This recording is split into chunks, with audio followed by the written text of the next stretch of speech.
अगर आप ये सोचते हैं कि हॉन्टेड कहानियां सिर्फ फिल्म्स या मूवीज में होती हैं तो एक बार फिर से सोचिए, क्योंकि ये कहानी है 1915 की, सूरत गुजरात से, जहाँ पे एक माँ से उसका बच्चा छीना जा रहा था पैसे के लालच में, और उसके इन लॉज ने बदला लिया इसी वजह से। So guys, welcome back to third episode of Nakul Sharma story, जिसमें मैं आज आपको एक रियल कहानी सुनाने जा रहा हूँ जो मेरे को रेडिट पे पढ़ने के बाद पता चली। और इस कहानी के जो ऑनर है, मैंने उनसे पहले ही परमिशन ले ली थी कि मैं क्या ये कहानी बता सकता हूँ, तो उन्होंने भी कहा हाँ आप ये कहानी बता सकते हो। तो आइए शुरू करते हैं इस कहानी को। आज मैं एक आपको ऐसी कहानी सुनाने जा रहा हूँ जो मेरे परिवार से जुड़ी है। ये कहानी थोड़ी पर्सनल है और थोड़ी सेंसिटिव भी। शायद कुछ लोग इसे बिलीफ सिस्टम या कल्चर से जोड़ के देख सकते हैं, लेकिन मैं चाहता हूँ आप इसको एक ट्रू हॉरर स्टोरी की तरह देखें, एक फैमिली लेगेसी की तरह। कहानी की शुरुआत होती है 2010 से। मैं करीब 20 साल का था और मैं एक कॉलेज स्टूडेंट था। एक दिन मुझे दादाजी की अलमारी में से कुछ ओल्ड और एंटीक्स फैमिली फोटो मिले, जो फोटोज 1910, 1915, 1920 और 1935 के थे।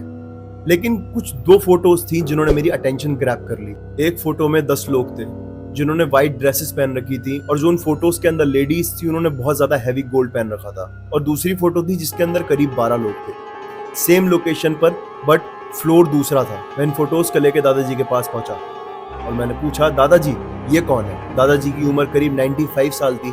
जब मैंने उनको ये फोटो दिखाई तो वो एकदम से शॉक हुए। उन्होंने बोला, अरे वाह, ये तो मेरे पापा का घर है जो कि सूरत में है। ये वही हवेली है जिसके बारे में मैं तुझे बताया करता था, जो भूतिया है, जिस हॉन्टेड हवेली के बारे में मैं तेरे को कहानियां सुनाई हैं। ये फोटोज उसी हवेली के अंदर ली गई है। फिर उन्होंने मुझे पहले फोटो के अंदर लोगों को आइडेंटिफाई करके बताया। पीछे लेफ्ट में मेरे पापा, उसके बगल में मेरे हाफ ब्रदर और उनके बगल में मेरी माँ। दादाजी ने बताया जब ये फोटो ली गई थी तब दादाजी अपनी माँ के पेट में थे, और उनकी माँ जो बिलोंग करती थी वो थाईलैंड से बिलोंग करा करती थी। उसके बगल में मेरे हाफ ब्रदर की वाइफ, एक और इन लॉ, बीच में मेरी दादी और उनके बगल में मेरी छोटी बहन थी। दूसरी फोटो को देख के दादाजी बोले, ये हमारे घर का बैक एरिया है, ये 3rd फ्लोर की बैल्कनी है और जो सीधे टैंक्स तक जाती है।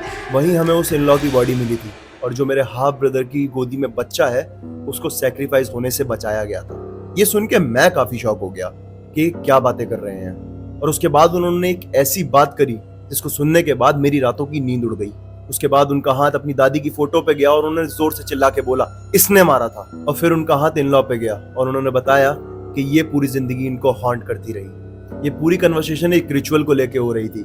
अब मैं आपको बताता हूँ इस रिचुअल में होता क्या है। ये रिचुअल परफॉर्म किया जाता है ताकि एक फैमिली की लेगेसी बनी रहे और फैमिली वेल्दी बनी रहे। चलिए मैं ले चलता हूँ आपको इस रिचुअल की तरफ और मैं बताता हूँ इस रिचुअल में क्या होता है। कहा जाता है एक ऐसी लोक कथा है गुजरात में, जहाँ हर साल में पैदा होने वाले को एक स्पेसिफिक साइन मिलता है। और अगर कोई इंसान नए साल की शुरुआत में पैदा होता है तो उसकी बॉडी पे एक स्पेसिफिक साइन होता है, तो वो इंसान एक की होता है, एक रिचुअल का। रिचुअल सिंपल है, लेकिन मुझे इस बात पे बिल्कुल यकीन नहीं हुआ, लेकिन ये बात बिल्कुल सच है। एक बच्चे को राजाओं की तरह तैयार करो, उसके बाद उसको एक केव में छोड़ दो और आपको जितना भी खजाना और ट्रेजर चाहिए उसको लूट लो, लेकिन एक शर्त है, उसके बाद आपको पीछे मुड़ के नहीं देखना होगा। लेकिन मैंने दादाजी से पूछा कि लोग ऐसा क्यों करते हैं, तो दादाजी का सिंपल सा जवाब था, लालच। लालच आदमी को किसी भी हद तक गिरा देता है, और वही चीज यहाँ भी हो रही थी। दादाजी ने बताया उनकी दादी को एक सपना आया था जिसमें एक एंटिटी फैमिली का एक छोटा बच्चा मांग रही थी सेक्रीफाइस के लिए। कुछ लोग कहते हैं कि वो एंटिटी एक जिन थी, कुछ लोग कहते हैं वो एक डायन थी, कुछ लोग कहते हैं एक शैतानी आत्मा थी, लेकिन किसी को नहीं पता वो एंटिटी क्या थी। उस वक्त मेरी ग्रेट ग्रैंड माँ, जो थाईलैंड से बिलोंग करती थी, वो प्रेग्नेंट थी और मेरे दादाजी उनके पेट में थे। और उनके जो हस्बैंड और भाई हैं वो बैंकॉक गए हुए थे बिजनेस के काम से। अब सोचिए, किसी और कंट्री की लेडी जो आपके देश में रह रही है, उसकी सास उससे ये कहती है कि तुम अपना बच्चा मुझे दे दो, हमें ट्रेजर मिलेगा, हमें बहुत सारा खजाना मिलेगा। यहीं पे होती है हीरो की एंट्री, यानी कि मेरी ग्रेट ग्रैंड माँ की बहू की एंट्री, जिन्होंने डेट नोट करी, सारी बातें सुनी और टेलीग्राम जल्दी से मेरे ग्रेट ग्रैंडफादर को भेज दिया। और उस टेलीग्राम के थ्रू उन्होंने सिचुएशन समझाई और कहा कि कुछ बहुत ही ज्यादा बुरा होने वाला है। ग्रेट ग्रैंडपा ने जैसे ही टेलीग्राम पढ़ा, वो तुरंत एक शिप बुक करके सूरत वापस आ गए। तो उसके बाद माँ और बेटे के बीच एक घमासान युद्ध हुआ, जिसके अंदर लड़ाई झगड़ा बहस बहुत ज्यादा हुई।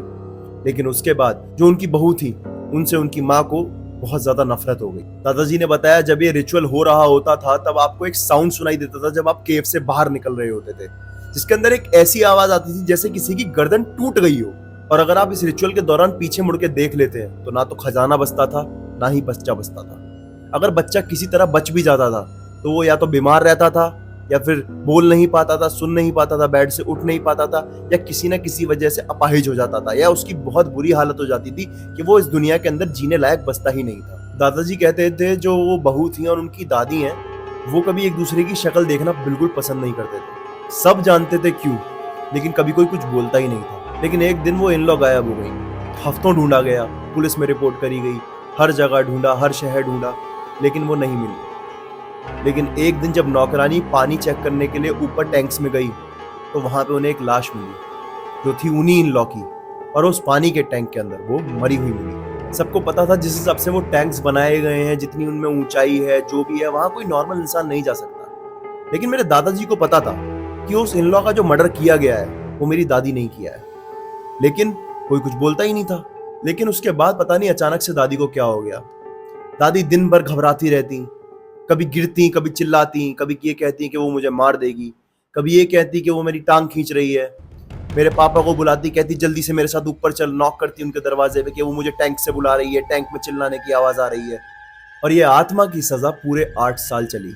1923 में मेरी दादी की डेथ हो गई, और उनकी डेथ के टाइम उन्होंने कन्फेशन किया कि हाँ, मैंने ही उस बहू को मारा था, और इसी वजह से वो बहू आत्मा बन के मेरे पीछे पड़ गई और उसने मेरे लालच के सारे दरवाजे बंद कर दिए। बट स्टोरी यहाँ खत्म नहीं होती।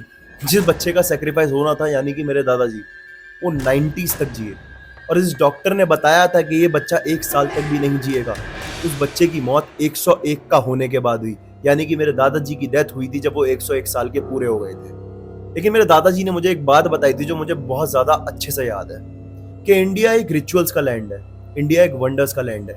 इंडिया के अंदर भूत, प्रेत, घोस्ट, आत्मा, तंत्र विद्या, काला जादू, सब कुछ मुमकिन है, और ये सब चीजें जिंदा होती हैं, आप चाहे मानो या ना मानो। और इसका जीता जागता सबूत थे मेरे दादाजी। और जब मैंने उनको ये फोटोज दिखाए तो उनकी आंखों में आंसू आ गए। उन्होंने मेरे को बोला कि बेटा, मेरे बचपन की यादें ताजा हो गई, थैंक यू। ये एक सच्ची कहानी है सूरत के एक परिवार की, जो कि मैंने आपको सुनाई। अगर आपकी भी कोई ऐसी कहानी है तो आप कमेंट में लिख के या इंस्टाग्राम में मेरे को डीएम करके या मुझे ईमेल करके बता सकते हैं। फॉर्मेट जैसा भी हो, आप अपनी कहानी पूरी तरह बताएं, उसका फॉर्मेट मैं अपने आप सेट कर लूँगा। और अगर आपको मेरी ये कहानी पसंद आई और अगर आपको और ऐसी कहानियाँ सुननी है तो मेरे पेज को लाइक करें, सब्सक्राइब करें, और वीडियो के अंदर कमेंट करके ज़रूर बताएं अगर आपके साथ कोई ऐसा हॉरर इंसिडेंट हुआ है तो। बाकी मिलते हैं किसी और दिन, किसी और एपिसोड में।